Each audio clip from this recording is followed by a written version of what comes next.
Good evening, everyone. I hope you can hear me. I welcome you to the eighth edition of Bringing the Clinic to Your Doorstep.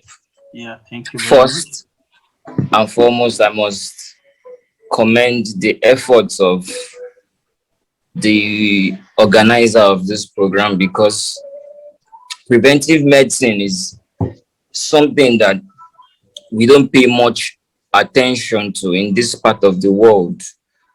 We just say it by mouth that prevention is better than cure, but we don't actually act towards it.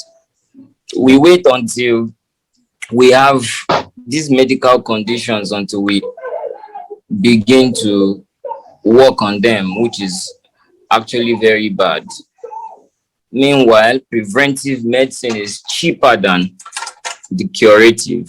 So that's why this kind of program is very, very expedient, especially in times like this where people don't pay much attention to their health. So this evening, I'll be talking on fibroid, causes, symptoms, and the treatments. I purposely chose this topic because 2020-2021, I had quite a number of fibroid cases. And earlier in my practice, I didn't see much of young women having fibroids. Unlike now, back then I used to see women 33, 35 in their late 40s have fibroids. But recently, it's been crazy. Women that are 22, 23 coming up with fibroid and serious types like multiple fibroids at that. So I thought about it that it was very important to discuss this because most people don't know what they are. I get this question every time. What causes this thing? What's fibroid? How does it grow? So I chose this topic so as to enlighten people, not only women, men, because fibroids can be a big deal. They can cause infertility, give lots of problem if not much attention is paid to it, especially if the person does not notice that she is dealing with fibroid on time. So basically, what are fibroids? They are non-cancerous growths that appear in or on the womb of a woman. And once a woman is in a childbearing age, once a woman starts to menstruate and she has the tendency of getting pregnant, she can have fibroid. That's what it means. And it is very prevalent. Now, when you hear people discussing about fibroid, you can hear other names like myoma, uterine myoma, leiomyoma, fibromas. Everything boils down to fibroid. It has, they may call it any name, any of the names I've mentioned, is still fibroid. So for better understanding, I'll just be sticking with fibroid. I'll be calling it fibroid so that laymen can understand. So there are basically three types of fibroid. We have the intramural, we have the submucosa, and we have the subserosa. Don't let those names scare you. I will explain what they mean. Intramural fibroids are fibroids that grow within the womb. I wish I had my slide. I'm very sorry I couldn't prepare my slide because I had an emergency a short while before this program, so I couldn't prepare my slides. I'm very sorry about that. But I'll try to explain in a simple way so that we can all understand what I'm talking about. Intramural fibroids are fibroids that grow within the womb. They are the most common types of fibroids, very common. And they can grow as large to the extent that if you are scanning, you are doing an ultrasound for someone that has an intramural fibroid, the womb will appear big. Most times, people that have intramural fibroids tend to have big stomach, and you wonder what's inside. In fact, people that don't know that it's fibroid that is inside can begin to greet that person in such a way that will make the person feel like, why are you greeting me? Like, if the person is Yoruba, you can say, yeah, beji, and you'll be wondering, I'm not pregnant, it's fibroid. So it can be that big. Then we have the submucosa. The submucosa, they grow in the middle muscle layer of the womb. We call that middle muscle layer of the womb the malmectrum. So these submucosal fibroids grow in between the wall of the womb. And they can also be big sometimes, but they are not as common as the intramural fibroids. Then we have the third type, the third basic type of fibroids that we call the subserosa. It's called the subserosa because serosa means outside of the womb. So we call it subserosa because it grows outside of the womb. That's basically the meaning. Subserosal fibroids are fibroids that grow outside of the womb. They can also be very large. Then we have what they call the pedunculated fibroids. They are always attached to any of the three types I mentioned before. What pedunculated type of fibroid means that the fibroid has a stem, and that stem is holding on any part of the womb. It can be inside, can be outside. The stem is just like the stem you have in a tree, is attached to a part of the womb, and the major fibroids is the major mass, the major tumor is linked to the stem.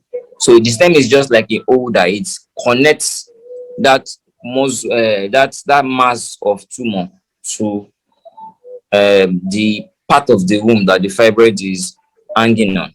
So that's the pedunculated fibroid. Then we have the how do I explain this? We have fundal subserosa. No, I said subserosal fibroids are fibroids that appear outside of the womb. If the fibroid is fundal subserosa, it means the fibroid is standing on the far end of the womb. And these ones are always very scary. They're always very big. I've excised a large mass of fundal subserosal fibroids that is as big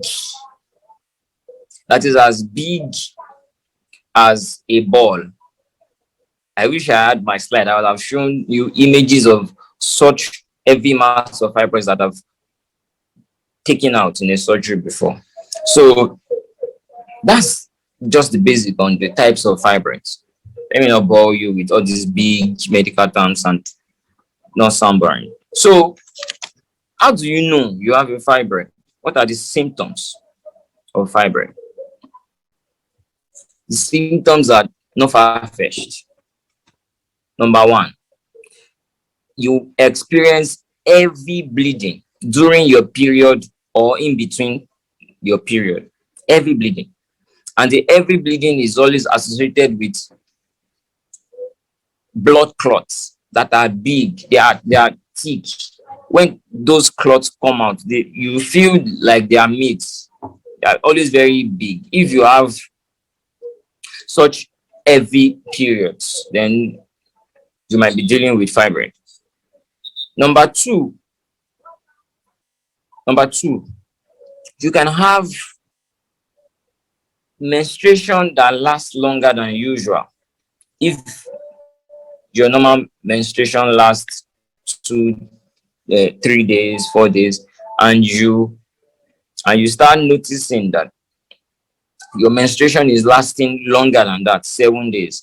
I have seen people that have fibroids, especially if the fibroid is multiple types of fibroid, because it's possible for just a person to have multiple types of fibroid. Scanned someone last week. That lady had a fundal subserosal fibroid. Then there was a large tumor inside of the womb, an intramural fibroid, and she also has submucosa. She has like 3, 4 types of fibroids in her, and those fibroids are big. So she's been experiencing a menstruation that lasts longer. She normally menstruates for 4 days before, and suddenly menstruation starts lasting 7 days. Then she went for a scan and discovered that it's fibroid. So if you suddenly begin to notice that the days in which you menstruate increases suddenly, then you need to check. It might be fibroid. Then number three, you can have severe menstrual cramps. If you do not experience cramps before during your menses, when I say cramps, I mean menstrual pain, which we call dysmenorrhea in medicine. If you suddenly begin to experience severe pain during your period, then you need to see a doctor. It can probably be fibroid.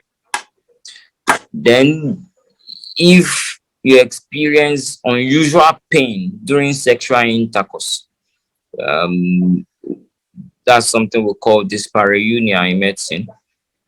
If you experience severe or mild pain during sexual intercourse, then you might be dealing with fibroid.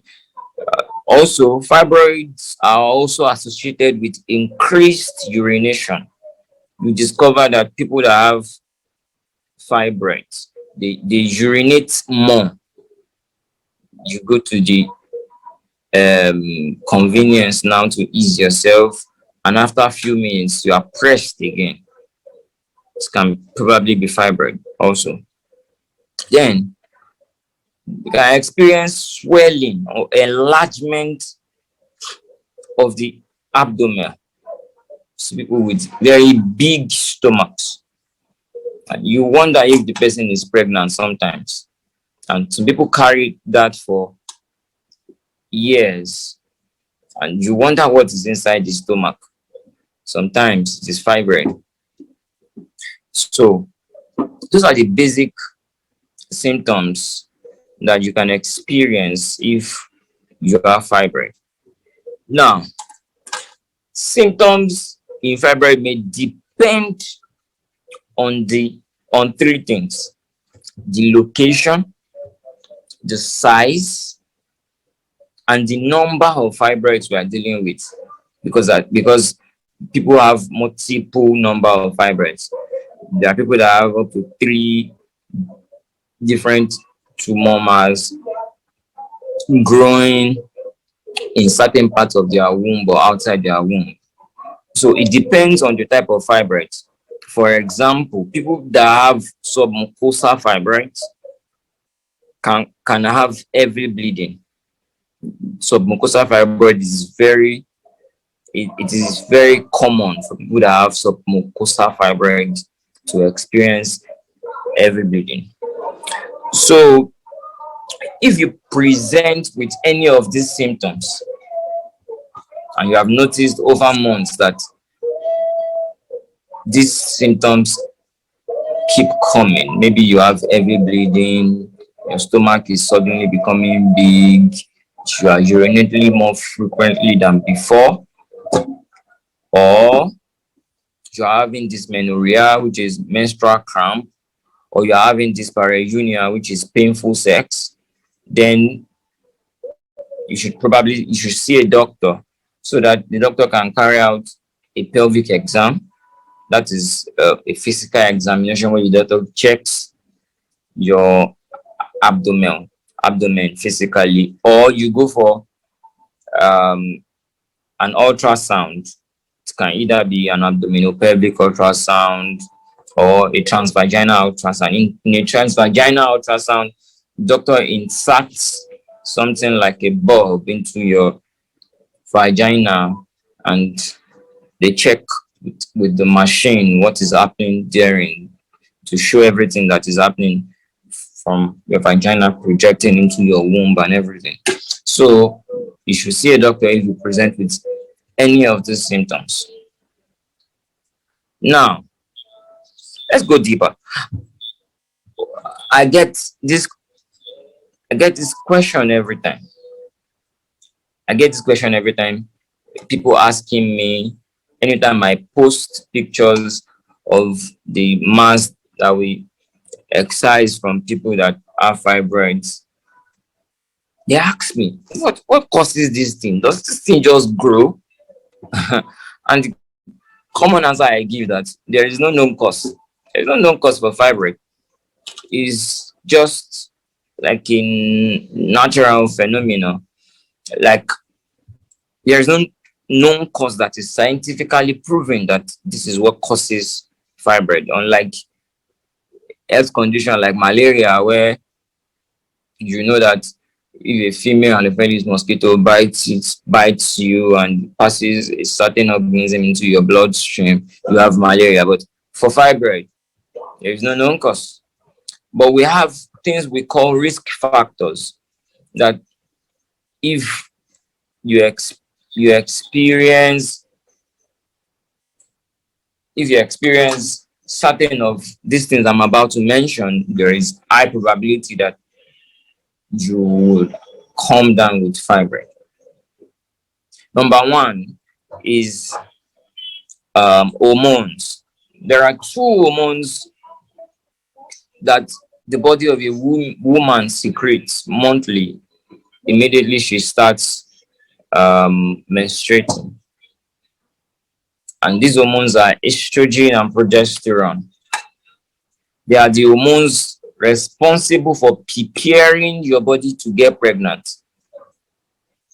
Because every month when you menstruate, is actually your body preparing for pregnancy. That's what menstruation is all about. So when this estrogen and progesterone are secreted, there is a regeneration of the lining of your womb. The muscular wall of your womb falls up, and the womb starts to thicken to prepare itself for the possibility of pregnancy. Now, that process might be actually responsible for fibroid, because the process of regeneration that happens in the womb due to the secretion of the estrogen and the progesterone can cause the non-cancerous tumor that we call fibroid to occur. So hormones that the body of a woman secretes are responsible for this. Then if you have a family history of fibroid, if your mother, your aunt has once had it, if your grandmother had it, your mom, your aunt, people that are your blood relations have it, it means that there is high possibility that you might have it too. There is this hereditary factor in fibroid. If someone in your family has it, you probably have it. Then pregnancy, because when a woman is pregnant, there is high secretion of estrogen and progesterone, the hormones I mentioned to you earlier. So pregnancy might actually trigger the cause of fibroid, because there is higher amount of estrogen and progesterone secreted during pregnancy. Then if you are age 30 and above, there is high tendency that you might have fibroid too. Now, people that have high body weight, people that are overweight or obese, they have high tendency of having fibroids too. So those are the basic risk factors. As I said, there is no known cause for fibroid, but if any of one or two of these things I've mentioned, ranging from high secretion of estrogen and progesterone, maybe due to pregnancy or naturally, family history of fibroid, or if you are overweight or obese, you are age 30 and above, there is high tendency that you would have fibroid. Now, what are the treatment options if you have fibroid? What are the things you can do? What are the things you can do to help yourself if you have fibroid? Now, let's talk about things you can do for yourself outside of the hospital. Now, I like to say it for a fact that the tumor called fibroid likes to feed on sugar. So I advise that people who have fibroid, no matter how small, no matter if the type of fibroid, make sure that you reduce your intake of sugar, high calorie foods.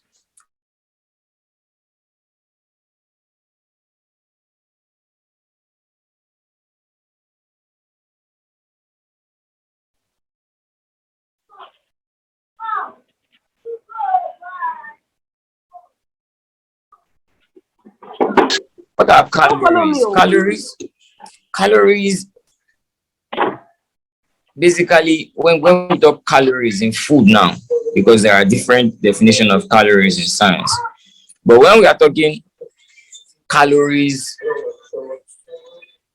when we're talking calories as related to food, we're basically talking about the amount of energy an item of food gives your body. The amount of energy an item of food gives your body is what we call calories. That's like the simplest definition I can give to it. The amount of energy that a particular type of food gives your body is what we call calories. And most of the food we eat in this part of the world are high calorie foods. If you take a cup of gari to prepare eba, you are swallowing 400 calories on the average. If you are eating a plate of white rice, you are probably swallowing about 690 calories per cup of rice. If you eat a wrap of fufu, you are swallowing 330 calories. Amala contains about 352 calories. So those are foods that we consume a great deal and they contain high calories. So if you have fibroids, I'm not saying you should not eat any of these foods that I've mentioned, but you have to ration them. The problem with food intake is that we eat the right food in the wrong way and in the wrong quantities. Now, I'm about to eat a plate of food in a restaurant. I've ordered for 6 wraps of amala, and then they will give me little number of vegetable, just little amount of vegetable rather. And I want to show people in that restaurant that I'm not suffering, I'm rich. Then I'll probably order for another plate of meat. I will have different kind of assorted meat. Then I think I'm doing myself good, I'm eating well, which is wrong, because the amala should actually be in a lesser amount than the amount of vegetables that I'm consuming. Then if I'm to take red meat at all, it shouldn't be that much. So these are the things. Fibroids, they grow. If you have fibroids and you are consuming sugar all the time, the fibroid will probably grow. So that's why we have people that have fibroids, they scan today, and the size of fibroid is showing 3.9 mm. And after a few months, the patient comes back with the same symptoms, and you do another scan and you are seeing 6.2 mm. So the kind of food that you eat determines the growth of fibroid. So if you have fibroid, I advise you to eat healthy, consume more of vegetables and fruits, take less soda. Then if you are eating high calorie foods, make sure that you are burning out that energy, because the problem with taking high calorie food is that we don't burn the energy that we consume. Like I take a plate of amala at night, 8:30 p.m., and I go to sleep. My body is not doing any work. I'm not burning the amount of calories I swallowed. And so the body stores that excess calorie that I've swallowed as fats. And that's how people get obese. So if you have fibroid, pay basic attention to what you eat and what you do. Dietary changes, they help a great deal when it comes to fibroid. But the patients that present with fibroid, they just want you to give them a drug to swallow that will reduce the size of the fibroid. Meanwhile, if you pay much attention to what you eat, what you consume, your weight, and you exercise regularly, it can actually keep the growth of fibroid in check. So it is very important that you eat healthy. Like I said last year on this program, that sometimes what we eat wrongly can later turn around to eat us up. So you are what you eat. Then let's talk about what your doctor can do for you if you have fibroid. There are medications that you can use that can be useful, that can help reduce the size of that, can help shrink the fibroid. Gonadotropin releasing hormones, in the short form we call them GnRH. These gonadotropin releasing hormones, for example leuprolide, if given to a patient with fibroids, they help to shrink the size of the fibroid sometimes, although it does not work all the time.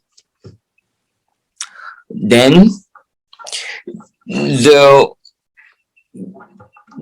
best approach to treating fibroids are surgeries. That's the basic truth, and that's what patients don't like to hear. Once a patient presents with fibroid and you tell her that we are going to take her to the theater and remove it. They run away. They are afraid. But if you can afford it, there are types of surgeries that are available now that they are non-invasive. What we mean by non-invasive surgeries are surgeries where we don't have to use the knife to cut you open much.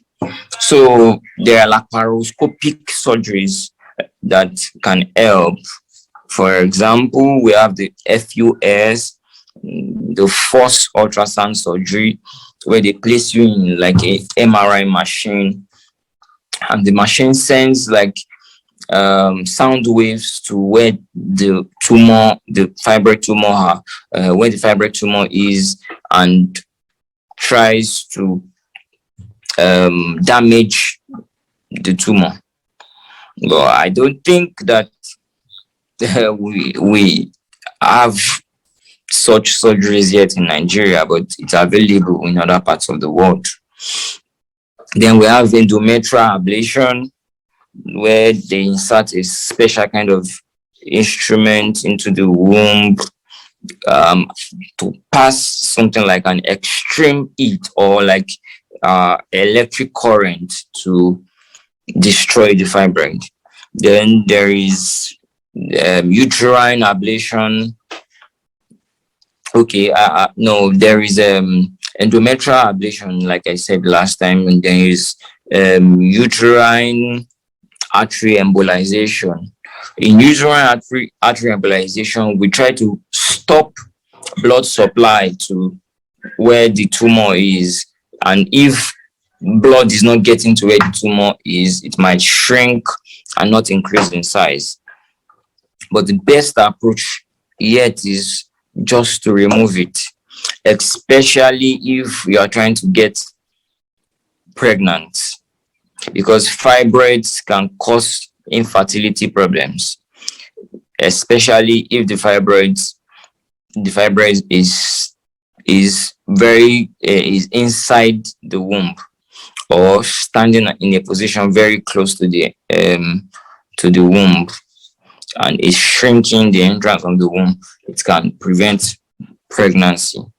And we have seen women that have fibroids get pregnant and have safe deliveries. But if you are with fibroid and you are getting pregnant, you must be a friend to your doctor, because it requires very close monitoring. Yep, the doctor will have to keep checking if the fibroid is affecting the baby or not. And in some cases, we see where people that have fibroid get pregnant, deliver safely in 6 months, 8 months after their safe delivery. They can then go back for myomectomy, which is the surgical removal of fibroids. So it's very possible to have fibroids and get pregnant. But sometimes fibroid can prevent you from getting pregnant. It can be that crazy, especially if the size is big. If you go for an ultrasound and the fibroid is still small, or the number is just 1 or 2 and is in a position where it does not really affect your womb, then you can manage it with medications. But if the fibroid is big, is in a part that can trouble you, can cause you severe pain and heavy bleeding during your menstrual periods, I would advise that you go for myomectomy. The surgery is safe. It's just a minor surgery. There is really no big deal about it.